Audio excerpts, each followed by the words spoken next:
Hi everyone.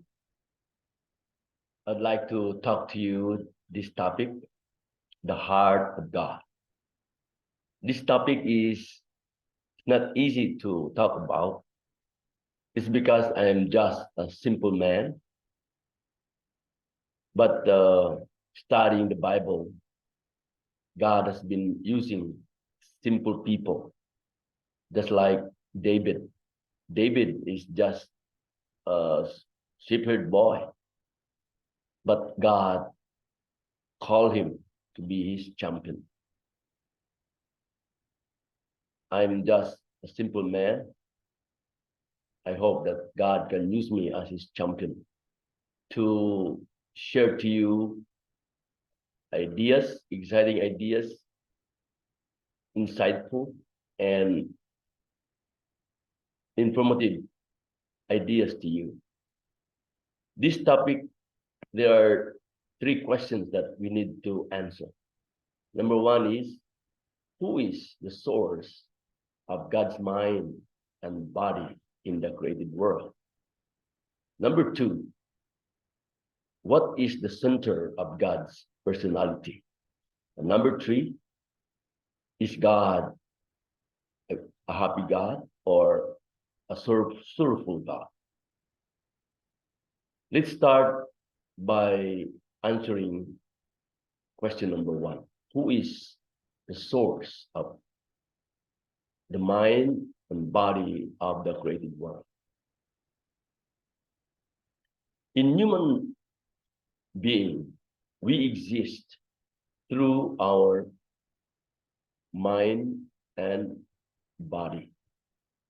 In animals, they also exist through the give and take action between their mind and also their body. How about the plants? Plants also have plant mind and they have also body. The mineral world, from molecules to particle, they exist through the give and take action between the inherent directive nature and their body is its energy. According to St. Paul, in our previous video, we learned from St. Paul that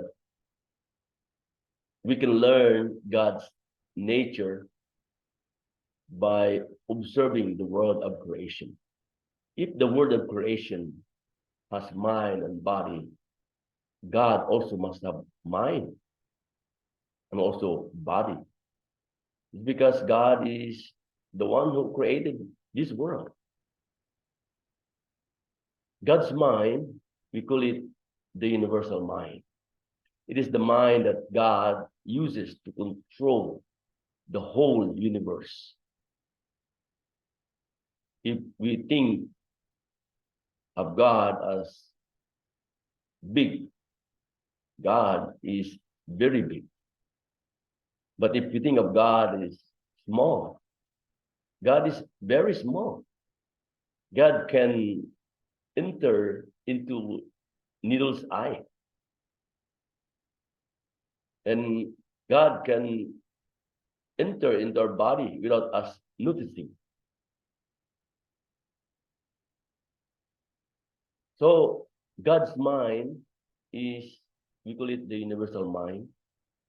And his body, we call it the universal prime force or the universal prime energy.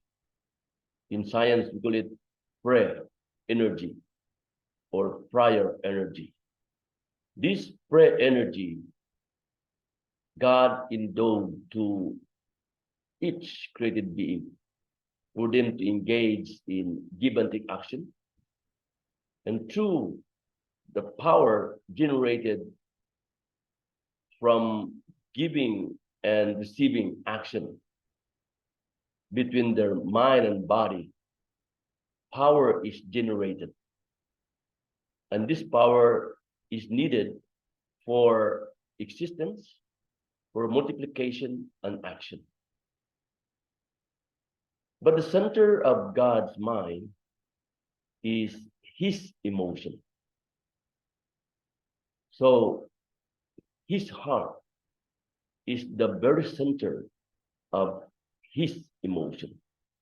And heart is an irrepressible impulse to love an object.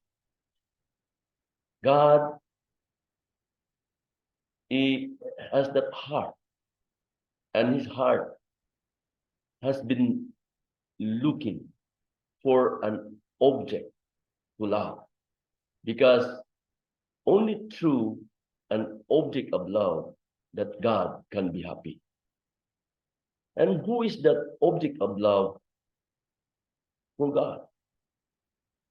We are his children. We are the object of his love.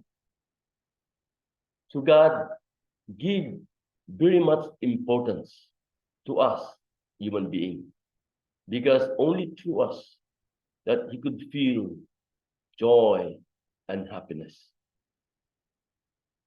If God has no object of love, his love has no meaning, no purpose.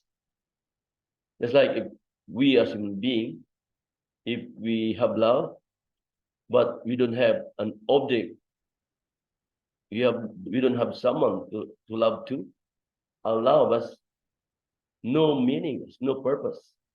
The same is true for God. God has been looking for an object of love. So we human beings, we are the object of God's love, and only through us that God can be happy. How can God be happy? God can only be happy if we human beings follow his ideals, follow his principles. If we follow his principles and we become good people, we follow the command of our conscience. Our conscience is the very God that God implanted in us. We need to listen to it,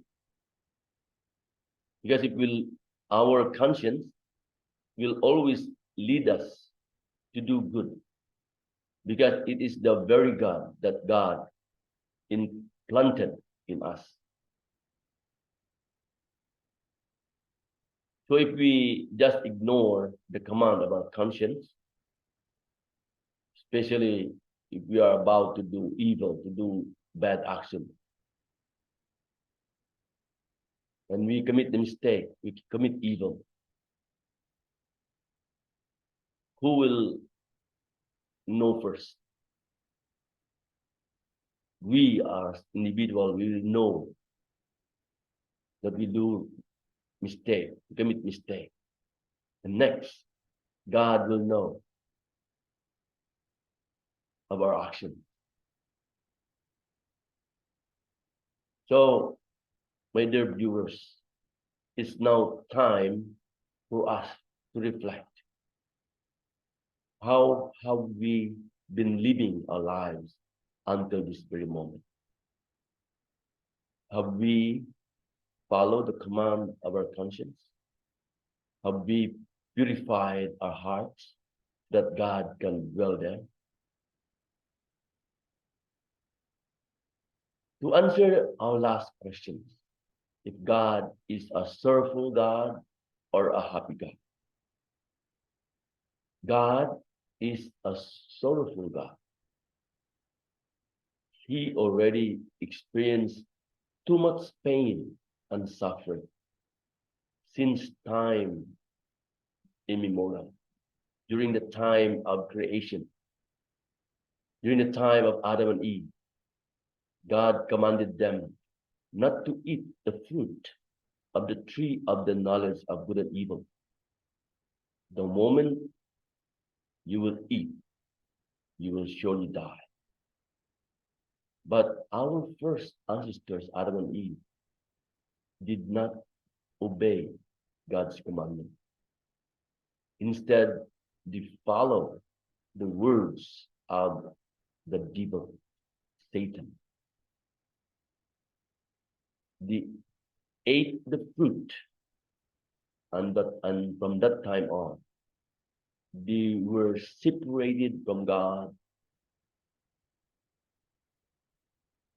Their intellect has plummeted down to the zero base, and they experienced pain and suffering in their life.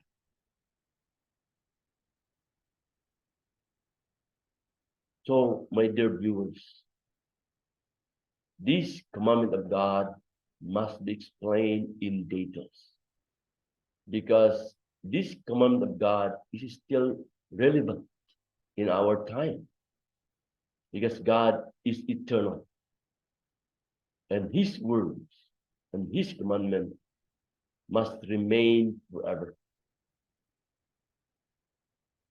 This commandment of God must be explained in details, so that in our lives we will not be committing this, not committing sin and evil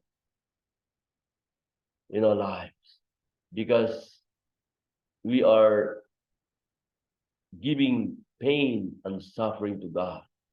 He suffered already for a long time, and until now still suffer.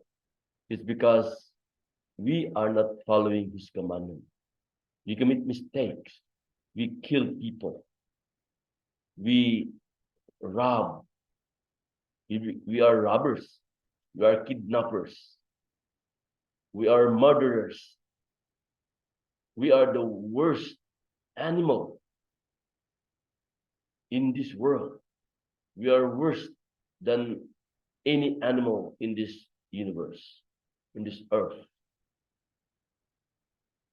So, my dear viewers, let us remind ourselves that we are the sons and daughters of God. Only through us that God can be happy. If we change ourselves and we do away with all the evil ways and evil action, we can give joy and happiness to God. We can be the object of love for God, and we can give joy and happiness to Him. So this is what I will share to you. I hope that you learn a lot of insights, a lot of informations through my sharing. If you are new here, please subscribe to my channel. Just click like and give heart, and please click that notification bell so that you'll be notified for my next video. Please subscribe to my channel so that I promise to you that I will be sharing to you a lot of exciting and informative information. Thank you very much. See you next in the next video. Bye-bye.